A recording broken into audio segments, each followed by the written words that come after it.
Assalamualaikum warahmatullahi wabarakatuh. Berjumpa lagi di channel Baraya Ala. Channel terkece, terbadai, dan tersejahtera.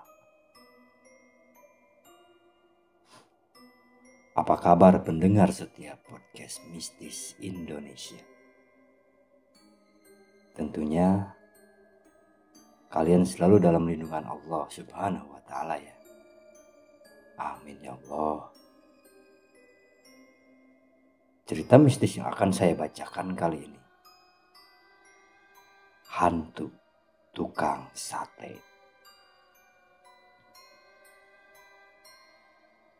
Seperti apa ceritanya? Seperti biasa, sebelum saya lanjut ke ceritanya, bagi kalian yang belum subscribe channel ini, subscribe dulu lah.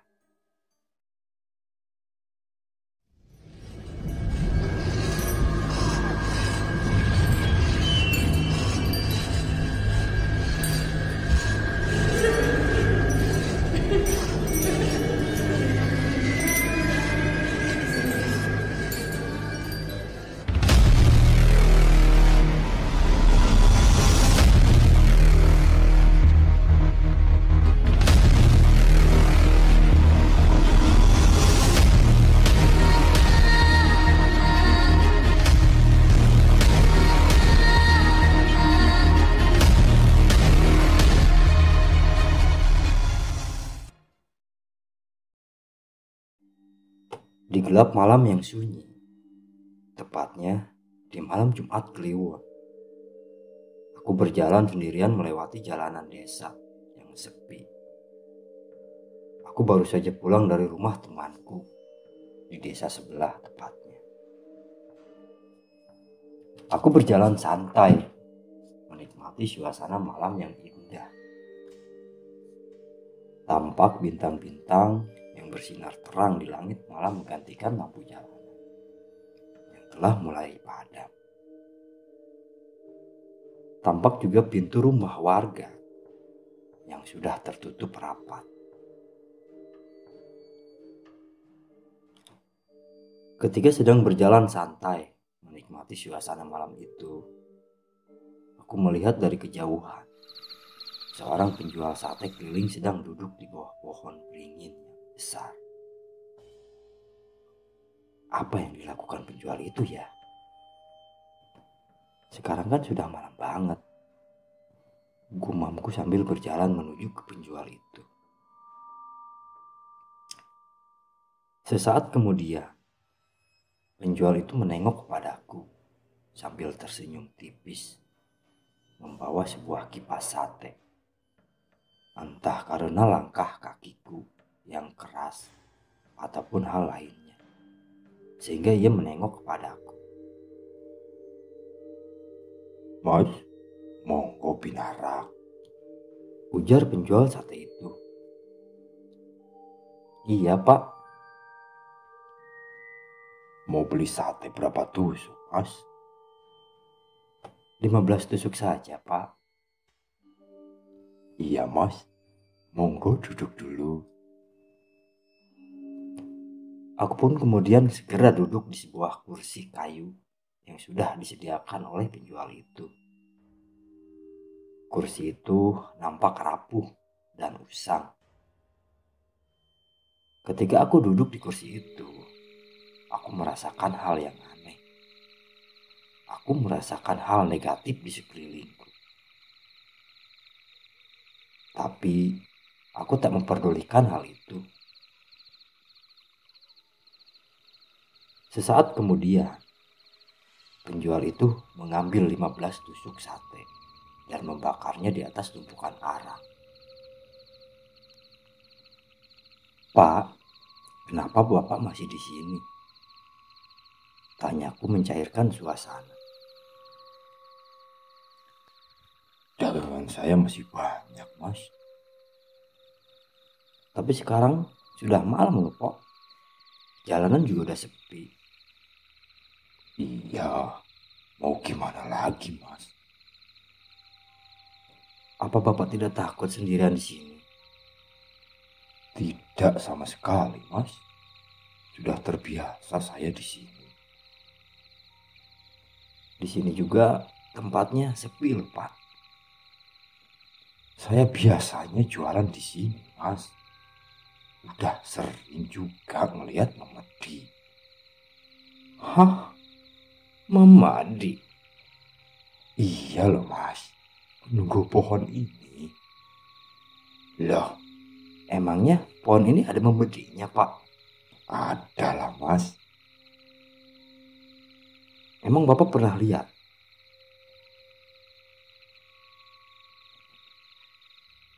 Bapak-bapak bawa kipas sate. Berarti angker juga ya pohon beringin ini, Pak. Iya, Mas. Beberapa hari yang lalu, ada seorang bapak-bapak korban tumbal dari pesugihan pohon ini. Berarti semua warga desa sudah tahu kejadian itu ya, Pak? Iya, beberapa ada yang tahu. Ada juga yang tidak. Tapi jasadnya tak ada yang tahu.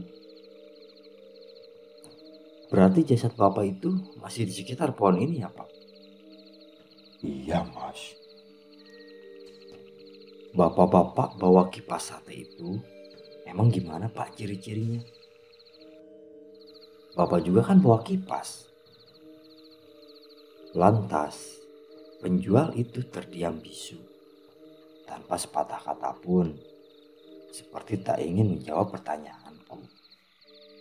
Pandangannya hanya fokus melihat sate, sambil membolak-baliknya.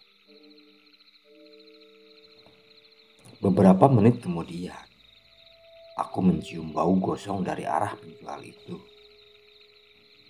Apakah satenya gosong? Pertanyaan yang terlintas dalam benakku. Bulu kudukku mulai berdiri. Namun, ketika aku berdiri melihat sate itu masih berwarna putih pucat, seperti belum terbakar sedikit pun. Malam pun semakin larut.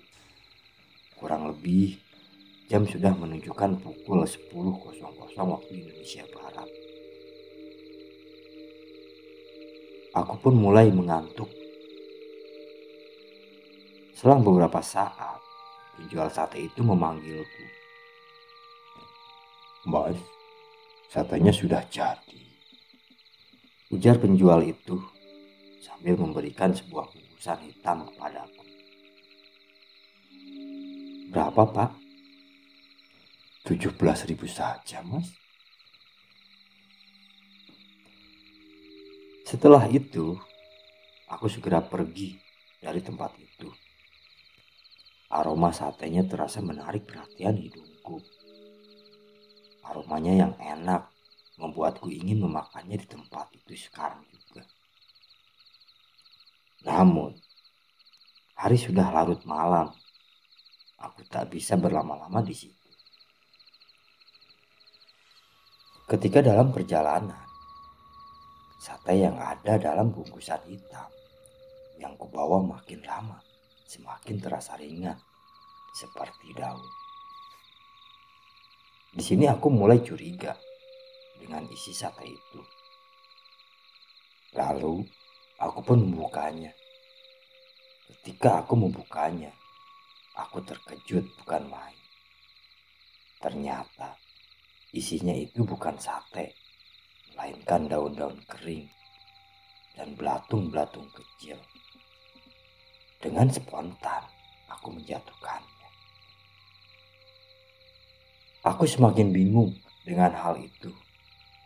Dan ketika aku menengok ke belakang, aku tak melihat lagi penjual sate itu. Aku mau tak mau dibuat terkejut dengan kejadian itu. Badanku gemetar, tidak karuan. Tak kusangka, aku dari tadi duduk di bawah pohon beringin, menunggu menunggu hal yang tak berguna. Waktuku terbuang sia-sia. Memang dari awal firasatku tidak enak dengan penjual itu. Lantas, aku kemudian lari terbirit-birit, pergi dari tempat itu. Aku berlari kencang tanpa melihat ke sekelilingku. Pandanganku hanya fokus ke depan. Suasana malam yang tenang berubah menjadi malam yang mencekam. Baru pertama kali ini aku merasakan hal seperti ini. Ketika sampai di depan gerbang rumahku, ibuku menungguku di kursi depan sambil duduk manis. "Dari mana saja, Le? Sudah malam kok keluyuran." "Maaf, Bu. Tadi aku ketemu hantu bapak-bapak, Bu," jawabku sambil gemetaran ketakutan. Kamu ini ada-ada saja." "Serius, Bu. Tadi di pohon beringin ada hantu bapak-bapak penjual sate." "Ya sudah, terserah kamu, Le. Buruan cuci kaki, terus pergi ke kamarmu. Sudah larut malam ini." Iya, Bu." Aku pun segera masuk ke dalam rumah dan segera melaksanakan apa yang diperintahkan ibuku tadi. Dan setelah itu, aku pergi ke kamarku dan mengunci pintu rapat-rapat. Aku tidur di balik selimut dan memikirkan kembali kejadian tadi. Tak kusangka, bapak penjual sate tadi yang kutemui adalah hantu. Aku mencoba untuk melupakan semuanya. Aku berharap mimpi yang indah. Setelah beberapa saat, aku tertidur. Terdengar suara ketukan pintu di depan pintu kamarku. Aku tak berani membukanya karena kupikir itu adalah hantu yang kutemui tadi di bawah pohon beringin. Ketukan itu makin lama makin keras. Aku hanya bisa bersembunyi di bawah selimut sambil berkeringat dingin.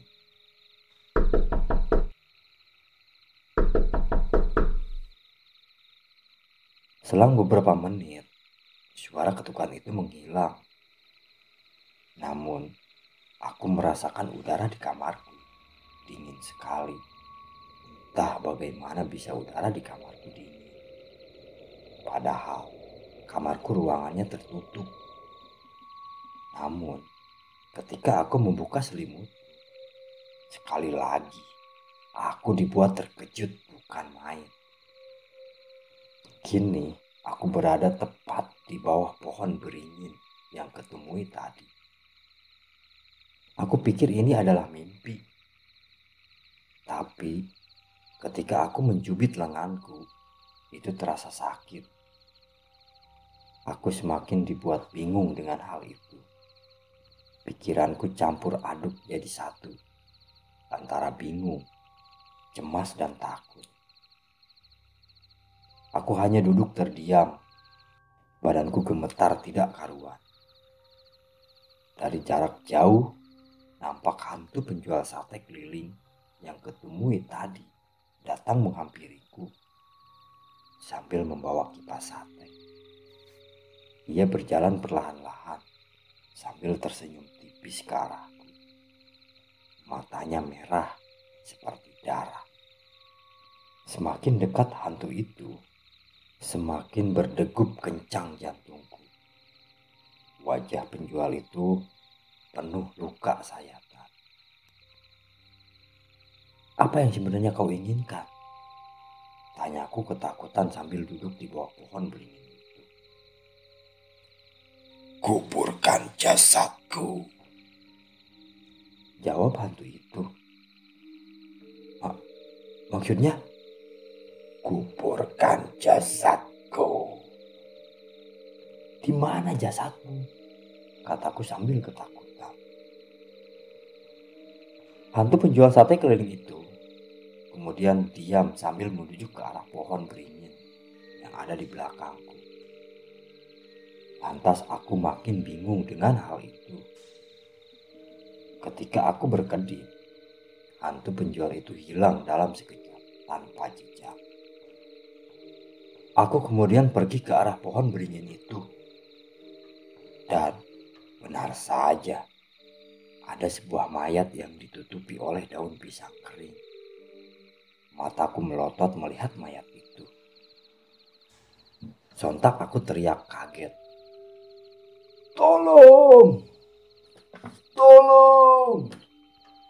Teriakku lantang. Tak lama kemudian datang dua bapak-bapak yang sedang ronda malam. Mereka bernama Pak Madun dan Pak Anwar. "Ada apa, Nak? Malam-malam kok teriak-teriak?" kata Pak Madun. "Pak, di balik daun pisang kering itu ada mayat, Pak," jawabku sambil gemetar. Yang serius kamu?" "Iya, Pak, serius, Pak." "Coba cek dulu, Pak Awar. Barangkali benar kata anak ini," ujar Pak Madun. Pak Madun dan Pak Awar pun segera mengeceknya. Ketika mereka membukanya, benar saja mereka dikejutkan dengan mayat yang sudah tergeletak membusuk. "Astagfirullahaladzim," kata Pak Madun dan Pak Awar bersamaan. "Pak Awar, cepat hubungi polisi," kata Pak Madun. Pak Awar pun segera menelpon polisi dan menjelaskan TKP tersebut. Malam semakin larut. Kurang lebih jam sudah menunjukkan pukul 23.30 waktu Indonesia Barat. Kami bertiga hanya bisa terdiam dan menunggu polisi datang. Selang beberapa menit, Pak Madun menyuruhku pulang karena malam sudah larut. Tanpa banyak basa-basi, aku pun segera pulang dari tempat itu. Ketika aku sedang berjalan, aku melihat beberapa mobil polisi melaju menuju arah TKP. Aku pun lega akan kejadian itu. Alhamdulillah. Dari kejauhan, tepatnya di bawah lampu jalanan yang mati, tampak hantu penjual sate keliling itu sambil memegang kipasnya, sedang melambaikan tangan sambil tersenyum kepadaku. Aku pun senang akan kejadian itu. Lalu kubalas senyum tipis ke arahnya. Dan akhirnya hantu itu pergi menghilang dalam sekejap. Aku segera pulang ke rumah dan menceritakan semua kejadian itu kepada ibuku. Cerita pun tamprat.